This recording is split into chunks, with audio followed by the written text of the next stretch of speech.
Sir अस्सलाम वालेकुम वरहमतुल्लाहि वबरकातुहू। वालेकुम सलाम। मुफ्ती साहब से गुजारिश है कि एक शरई सवाल है, इसका हमें जवाब दें तो बड़ी मेहरबानी होगी आपकी।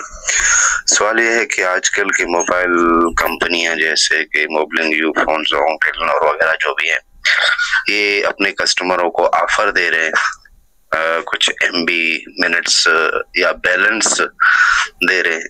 तो इसमें कोई डिमांड भी करते हैं, कोई फ्री में भी दे रहे हैं, मिनट्स MB और बैलेंस वगैरह दे रहे हैं। तो क्या ये कंपनी से ऐसा फायदा लेना हिलाल है या हराम है, यानी कि लेना चाहिए या नहीं लेना चाहिए? इसके बारे में हमें रहनुमाई अता फरमाएं तो बड़ी मेहरबानी होगी।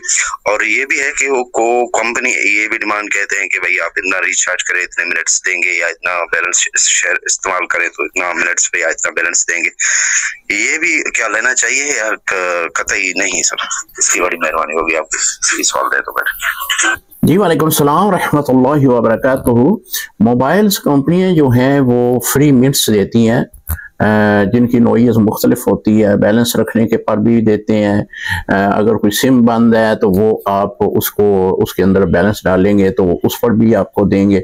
अगर आप बैलेंस किसी के साथ शेयर करते हैं तो इस बिना पे भी देते हैं। उसके बारे में आपने सवाल किया कि ये जायज़ है या नहीं। इस पर मोहतरम दो तरह के उलमा का फतवा है। बाज़ उलमा इसे सूद लिखते हैं और बाज़ उलमा इसे सूद नहीं लिखते। और जहाँ तक हमारे दारुल इफ्ता अहले सुन्नत उलमा का इस पर तहकीक है, वो यही है कि ये सूद नहीं है। इसकी तफसील के साथ वीडियो मेरे YouTube चैनल के ऊपर मौजूद है। इसी तरह इस पर तहरीरी फतवा जो है वो मेरी वेबसाइट के ऊपर मौजूद है, उसका भी मुतालिया कीजिएगा। आपको बड़ी तहकीक के साथ जो है मैंने वो लिखा हुआ है और आपको उसमें आगाही मिल जाएगी। बहरहाल हमारे दारुल इफ्ता के मुफ्तियान कराम के नज़दीक और हमारे जो उलमाए कराम हैं उनके नज़दीक जो तहकीक की गई है, ये सूद नहीं है। अस्सलाम वालेकुम रहमतुल्लाहि व बरकातुहू।